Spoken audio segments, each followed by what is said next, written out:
Hello, everyone. Welcome back to the She Runs Strong podcast, powered by Coach Perry, with Nicky Friedman and myself, Shona Hendricks.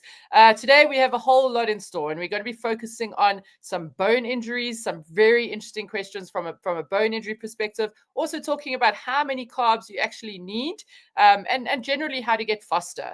So when we're talking about bones, I mean, I'm quite lucky. I think I've never really broken any kind of bones. I mean, last year I had a hairline fracture of my patella from falling, but I've never really broken any bones, and I was quite a wild child, so that's actually quite surprising. But Nicky, how about you? Have you broken any bones before? Oh, hello. Yeah, no, I did a stupid fall when about 7, 8 years ago, and I was out running and I tripped over a root, and I thought, oh, that really hurt. But then I carried on running for the rest of the day, and when I got home, I said to my husband, I think I should maybe go and get my foot checked out. My toe is really sore, and I'd broken my toe. And honestly, my big toe, it was the most frustrating injury because I couldn't walk. You don't realize how much you use your toes, and I couldn't drive. The kids thought it was hilarious until they realized I couldn't drive them to any of their activities. And it was just frustrating. But yeah, don't recommend it at all. No. Yeah, no, But it does heal, and that's the great thing. You heal and you come back. So, but that kind of leads us quite nicely into our first question, actually. And if I kind of read that one out for us, Jess from San Diego. She has been out with an injury for 6 weeks and she has a broken toe. So this is quite a good one for me. My physio says I can come back to running, but how do I start? I have a marathon in 4 months. Help. Right. Do you know, this could be written for me, actually. We don't know which toe it is for her. That's the only thing. Mine was a big toe. which is important. So yeah, and yeah, it was very important to the running. So let's say that hers is the big toe. The other toes are equally as painful if you do break them. Very interesting for me when I broke my toe and I was just coming back. I was about 4 weeks recovered from it.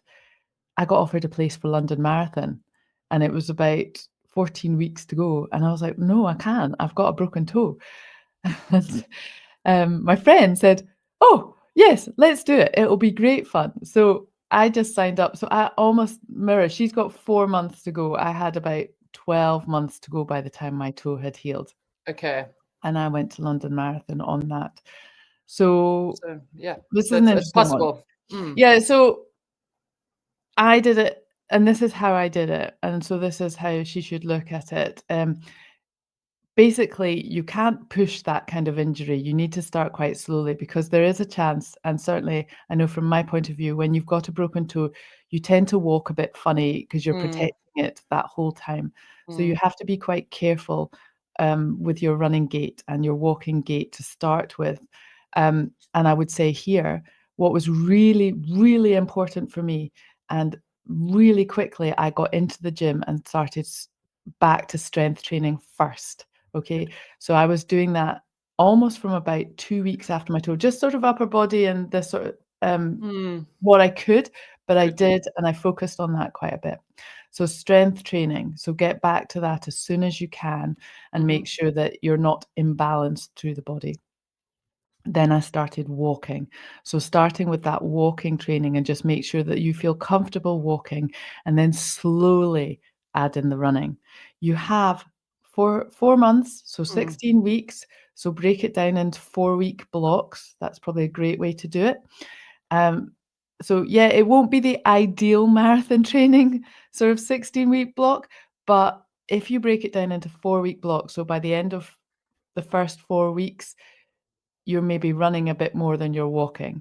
And then by 8 weeks, you're getting that longer run nicely extended at the weekends. And then by the third 4-week block, you're really getting a nice chunky long run. But I was still adding in a lot of walking even at that stage, just because of the nature of wanting to get 4 runs a week in and just being able to add some training volume safely. So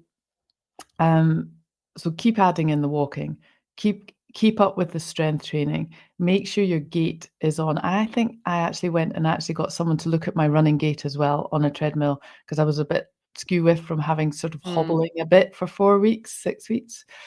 So that's really important too. And what have I missed there, Shona? Have I missed No, anything? I think no. I think you've hit the nail on the head with everything there. I think it's just a key thing to say that, I think a bone injury, or not, I think a bone injury is a better recovery time or a quicker Yes, recovery time than, let's say, a ligament or a muscle or a tendon.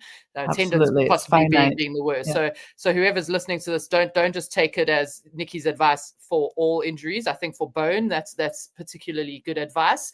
And so it does really depend on the injury. But I think your advice, the one that I would say is pertinent there across all injuries, would be the getting back into the gym, getting back into the strength work, making sure you do your rehab, because that's really going to keep you strong enough that when you come back to running, you obviously just reduce that risk of re-injury. Yeah.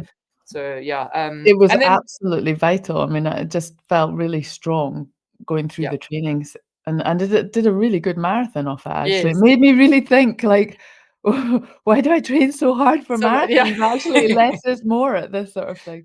But There we yeah, go. Exactly. And then the only other thing I'd add there is just to have realistic expectations around your goal race and your yes, goal time. Obviously, as you say, it's not an ideal build up. So, if we need to set the expectations a little bit lower in terms of goal times, that would be needed. And again, especially with different injuries, if it's a muscle or a tendon or a ligament injury, very often we need to readjust those goal time absolutely. expectations. Yeah. So yeah, but I think Nikki, spot on, excellent advice. So Jess, I hope that helps. I think don't worry. I think is Nikki's main It's message there. You've got time. Yeah. It's absolutely doable, but it's just in a slow, methodical approach, with the Yeah. strength training being absolutely key, because there is a risk of other injuries coming up, rearing their head, because you've been limping around for a little bit.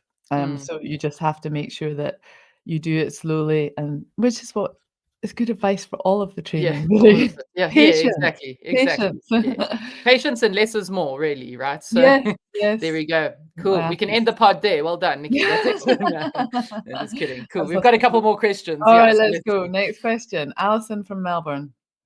Oh, this is another one. I've just been diagnosed with oh no, Shona. osteopenia. Yeah. Osteopenia.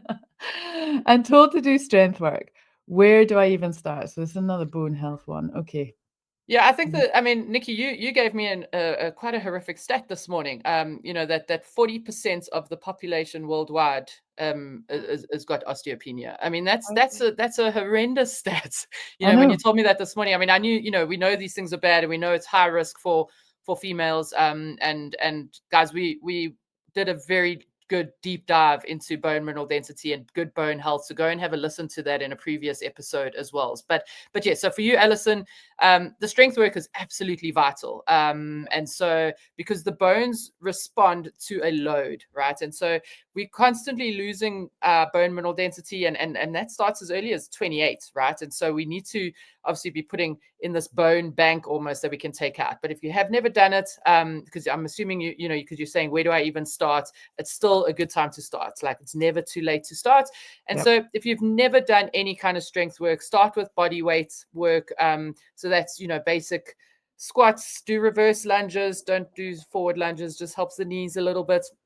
Some deadlifts, just basic body weight work is going to help. Some upper body, so push-ups, very simple stuff. You can start with that, and then you can start progressing from there, right? So then you can start adding in some bands or some light weights, and obviously keep building on that. So from a strength point of view, that's where you start. Depending on how much you're running, I'm not sure how much you do run, but I would definitely recommend that you do strength work 3 times a week. I would Yes. even recommend to say take one run out, and to ensure that you're getting the strength in, because it's going to be so important for you. And then just, I know you're asking about strength, but just to mention that obviously the nutrition is absolutely vital. So just ensure you're getting enough calcium, and then also vitamin D and vitamin K, and those often come together in a supplement form. So those are really, really important to complement your strength training. Yeah, Yeah. Nikki, anything you want to add there? Yeah, I feel like, yeah, that's actually, It is You the told me same. that stat this morning, and it's horrific, to be honest. That stat, I heard that this morning as well, and I was just like, gosh, that's really quite frightening. And I know bone health is a huge issue, and we are going to deal with that. But I was, I think a lot of it is just we kind of neglect ourselves a little bit, and the strength training is like taking time to put. It's kind of that it is your sort of pension. It is your Yes. pension into health. And so getting started with the strength work. And also, I would say it is really helpful if you could go to a personal trainer or someone who can Yes. help in a gym just to give you some advice, because a lot of people feel that they can do these things themselves a little bit, but when they go into a gym, they feel quite daunted, and having a kindly personal trainer who will just Yeah. guide you through some of the movements and make sure your technique is spot on is a way to go, and frankly more enjoyable to do with somebody else as well, because it's a lonely thing to do on your own. So yes, someone to help would probably be a good start at this particular point. And Definitely. I mean, we do online classes, and people can come in and join the Zooms, and then they have a coach there who can help, which is great. So that is a great benefit through our sort of platform. But if you can't make those times, then getting somebody outside to help is a great one too. So Definitely. Yeah. yeah, Yeah, I think that's good as well, because it just holds you a little bit more accountable, because not everyone enjoys strength. I love strength training, but I know not everyone enjoys it. So, so definitely it helps to keep you accountable to it as well. So, and yeah, the running will help loading the bones and yes, stuff yes, in yes, a controlled way as well. So yeah. all is not lost. It's just a bit of it's always horrible when you get a diagnosis like that as well. Yeah, So it is, but the light at the end of the tunnel there is that you can make some changes, to then obviously delay it so that it doesn't become osteoporosis. So yeah, that's the key thing. So I think, yeah, good yeah, timing, Alison, to get started on it. It's never too late. So yeah, so yeah, well done. Yeah. good stuff. Good. All right. We have a Sandra from London. I hope I'm pronouncing that right. Sorry, obviously different countries, different pronunciations. I have a friend, Sandra, in London. I wonder if this is her. Been reading a lot lately about needing 90 to 100 grams of carbs per hour during racing. That does seem like a lot. Do we need this much? If you want to recover from sessions faster, not feel tired all the time, run pain and injury free, and improve your endurance, then be sure to join me in my upcoming training specifically for female runners over the age of 45. In it, I'll share with you my simple 5-step framework that'll transform your running. Simply scan the QR code on screen now, or click on the link in the description to save your seats in the training now. We look forward to seeing you there. Sure. That's I mean, huge. Nikki, yeah, That that is is huge. huge. I know there's a bit of a trend going around with the There's a cyclists and some of the ultra runners at the moment, but yeah, what are your views on There's a this? huge trend to this, I think. You see it all over Insta, and there's a couple of well-known coaches as well who are really pushing it. And I do coach a young group of lads, young, 21, 22, up in Edinburgh, and they are very competitive across the marathon distance. They're kind of looking at 2:30 marathons, and they are big on this, and they are trying to push, I think it's about 100 to 120 grams of Yeah. carbs every 20 minutes. Well, in the hour. So every 20 minutes in their run, they're taking gels on. And it's tough, but they are running at a very high intensity, and the Exactly. theory being is that they're really needing those carbs.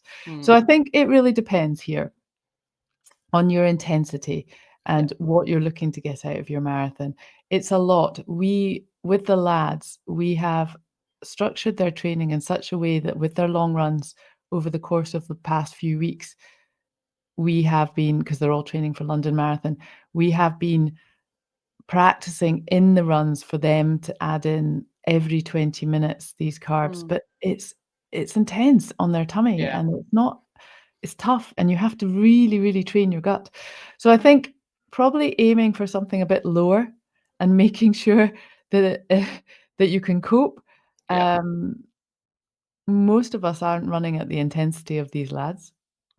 In fact, very few of us Yeah. Very are. few of us are. Yeah. Yeah. Yeah. Definitely. So I think a little bit less is probably okay at this sort of stage, but practicing with that, because even I find when I first started running marathons, I used to have quite a few gut issues, a few unwanted toilet stops and nausea.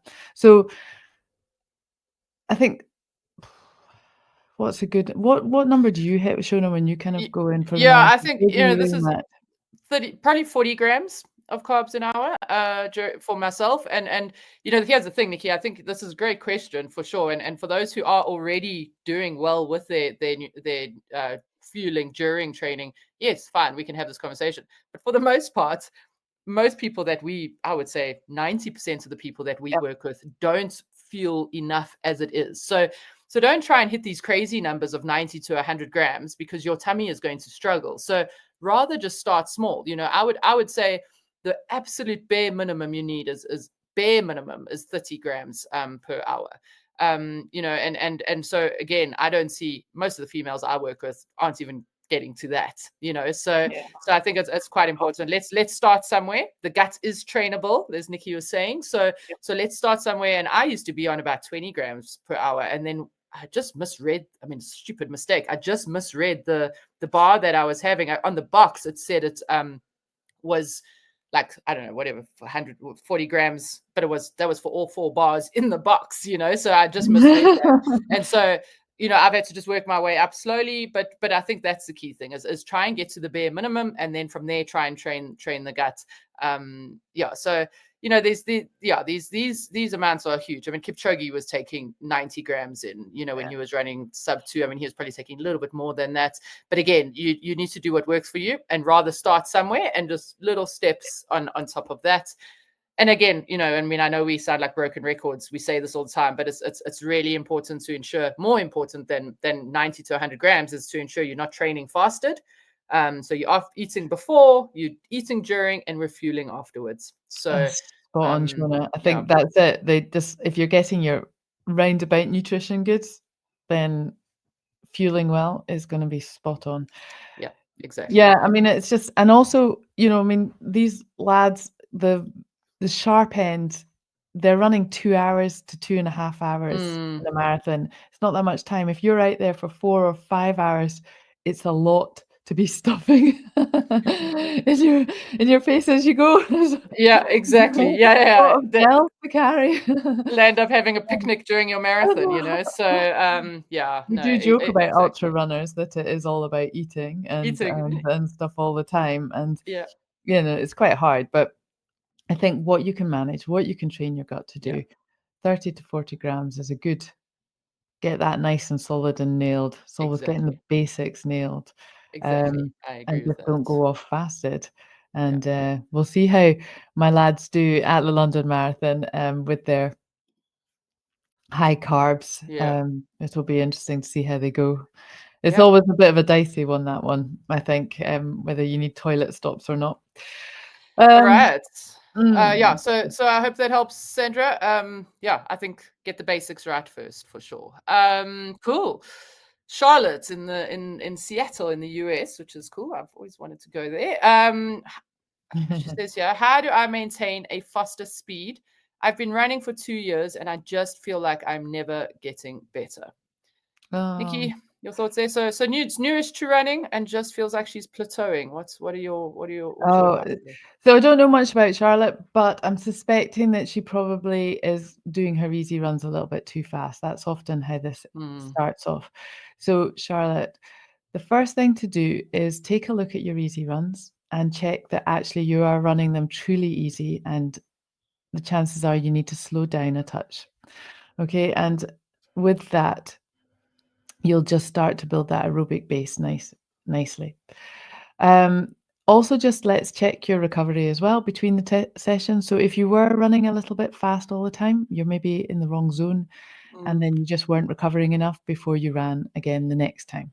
So let's just check you're doing the right amount of runs per week. It might be you're doing 5 and a little bit fast, and so let's take it back to 4 and running a bit easier. So and then just fully recovered and ready for the next session. So that's an important fact. Let me just jump in there, Nikki. Sorry, I'll let you carry on. But just so Charlotte understands, the reason we want more recovery, Charlotte, is because that's where you get the benefits of the run you're doing, right? You don't get the benefit while you're running. We only get that benefit while you are recovering. And if you are just running harder and harder and more and more and more, you're not giving yourself a chance to recover.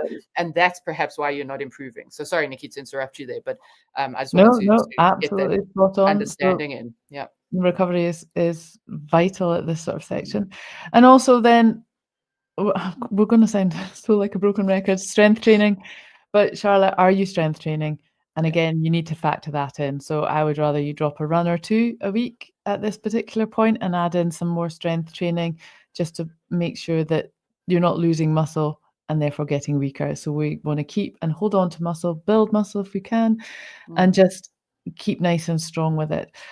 If all those things kind of come into place and you're recovering well, the strength training, let's say we're adding that in, so we've got that in twice a week, and you're slowing down your easy runs, then at that point and that time is when we can start to look in strides or some interval works to work on your pace and getting faster speeds then. And strides is a great way to start, just very easy, 30 seconds, faster running, and then moving on to some hills potentially and some intervals as well, just to get that speed, but to build up. So it's about a structured run plan, basically. And that's what you're looking at. So maybe you've just been running a bit sort of randomly over the last year or so and a little bit too fast. And if you bring it back, structure your week nicely with your strength, your easy running, and a little bit of faster running, it should make a difference and hopefully speed you up. Definitely. I think you're spot on there, Nikki. And again, let me just give the emphasis on the strength work. Sorry, we do sound like broken records here, but perhaps Charlotte, what's happening is also we're losing lean muscle. I mean, we can't control that. We are losing it. So you might be losing lean muscle mass, which means you're going to get slower anyways, because you're asking your body to do the same thing with less capacity, essentially. But because you've been running, maybe you've almost been able to maintain some lean muscle, but that's probably why you feel like you're plateauing, because your running is almost just keeping you up there, but it's not going to allow you to get faster because you're almost just maintaining, the loss. You're almost just maintaining the deficits as opposed to building lean muscle that's going to help you get faster. So I think that's really, really key. So I agree with you, spot on with all of those things, Nikki. And hopefully that helps. I mean, Charlotte, we see this so often, on our Coach Perry platform and forum. People are getting frustrated because they're not getting better or faster, so they land up running more because they think they need to do more, and then they're not recovering, and then they just keep getting slower and slower and slower. So, a structured plan is, as Nikki says, key, and some strength work. It's a common cycle. Yeah, I mean, the strength work is really, really key. I mean, even go down to 3 runs and 3 strength works, it will just really make a difference. And if you could even spend a couple of months properly focusing in on your strength work, that would just really, really help. And absolutely, get you a little bit faster there, but structured. And then having a good goal to focus on as well. To shorter distances. But yes, definitely will help. And I know I've mentioned this on the podcast before, Nikki, so often, but I've like a poster child for me with strength training is one of our I think she's still on our Coach Play platform, but her name is Daniela. And she was running 4 times a week. And we took 1 run away to make sure that she was definitely getting in 2 strength sessions. And she improved her 5K time from 29 minutes to 26 minutes. Oh, wow. So by running less, but by doing strength training. So making sure, again, that's just the power of that strength work is just so key. So I just wanted to when we say we're taking a run away, I know that sounds like we're punishing you and sending you to your room, but it's not. It's there to help you. So but anyways, let's go on to the last question, which is from Ntabi Singh in South Africa. Nice to have a fellow. I'm glad you had to pronounce that. Ntabi Singh. All right, so we are coming into winter in South Africa. So she says she struggles to run in the cold do we have any suggestions? And Nicky, I mean, yeah, you guys are used to running in the cold, but I guess that's normal for you, whereas for us, it's I'm really bad in the cold as well. I hate running in the cold. And because we run in the mornings, right, because we do that when it's warm for most of the year, now when we have to get up at 5 or 6 to go running in Joburg and Pretoria at 5 or 6 in the morning, it's probably like 2 degrees Celsius. All right, okay. So it's cold. Yeah. Cape Town will be around the same, but it'll be a little bit wet and windy in Cape Town as well. So, do you have any particular pieces of advice coming from a wet and rainy country? Yeah. So, right. Okay. It's about thin layers, really, and layering up. So, and just being a little bit bold. I always go out for running my second mile feeling a bit warmer. So you maybe do feel a little bit cold. So just don't layer up too much that you're going to overheat, but just nice thin layers. I tend to wear a cap or a hat, just depending on how cold it is. So cap or hat, a buff is always really good. I have a bag that I leave beside the door, which basically has my gloves, hat, buffs, waterproof jacket, and then I have extra pair of socks, tracksuit bottom. So if I'm having to drive somewhere, I always just have that bag that I can grab, that I can just take everything with me, and it just has the full range of stuff to wear. And then I think it's always really important when you finish a run in the cold, if you're not finishing in your house, that you have some warm stuff to put on. And for me, a particular trick I use is I change my socks. I find that if I change my socks, then to a nice warm pair of socks, that actually keeps me really quite warm for the rest of the day. That's the same for me, Nicky, but mine is actually my sports bra, to be honest. And so if I know that I'm running with friends and we're having a coffee, I'll pop to the bathroom and change my bra. Because it is just that coldness around this area, makes a difference. Cold, slight sweat, isn't it? Yeah, it's wet and exactly. Yeah. So a change of clothes, and then I absolutely need a hat, a beanie, and gloves. And that's nice because you can, as you warm up, you can take that off and shove it in a pocket. So yeah.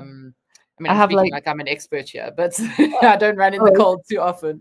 I know, because if you see it raining outside, Shona, would you go out running? No. Yesterday it was, it was raining, and I went to the gym and ran on the treadmill for a little bit because I'm trying to stay committed. But no, we don't run when it rains. I mean, if I'll run, if personally I like it if I'm running and it starts raining, I don't like it, but I'll then carry on running. But I won't go out in the rain.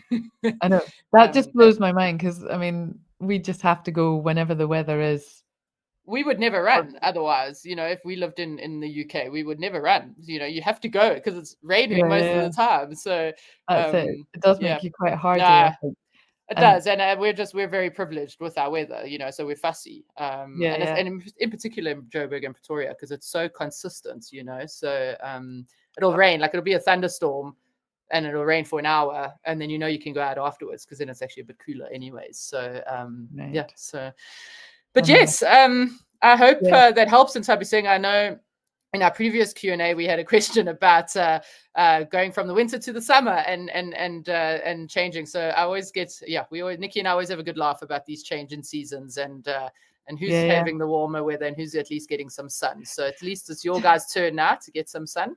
Yeah, it's just a good excuse to go to a run shop and buy some nice warm clothes or summer clothes, whichever way around. And actually, Nicky, sorry, that's an excellent point. I think that's the thing is what's the saying in the northern, like there's never bad weather, you just have bad gear, so maybe going and buying some good running gear. I mean, here we go, it's saying we're giving you a reason. Tell your husband or your partner. Shona and Nicky said I have to go running shopping for winter. Because if you have good gear, it makes all the difference. So so I've actually gone and bought in South Africa anyways, we have a decathlon here as well, and I find that their winter or their warm gear is much warmer than some of the other South African brands, obviously because we don't normally need that. So maybe go have a look at like a northern hemisphere shop so that you can get some good winter gear. And then of course you're talking like our poor Canadian friends and stuff, because they get Yes. super cold, then you just have to take it indoors onto a treadmill. I wouldn't survive in Canada. There's no ways No, I me would neither. be. The running looks quite hardcore out over They're there, even though I'm amazing. used to, yeah, They're no, they're hats absolutely off to them. amazing. Uh-huh, Yeah. uh-huh. But yeah, Anyways, all yeah. right. Well, Great, good stuff. that is today's Q&A, and yeah, thank you guys for your questions. Keep them coming, please, guys. Like, we love hearing from you. So pop some questions into the comments, send in those videos, send in your questions. Obviously, if you send in videos, we'll prioritize those. And so yeah, send those in and pop them in the comments. If you have other tips that you want to mention, you know, for warm or cold running, pop them in the comments as well. But as always, Nicky, thank you so much for your time. Thank you. And Yeah, looking we'll forward see to you the next next week. one. Yes. Brilliant. Cheers. Bye, Cool. guys. Bye. Bye.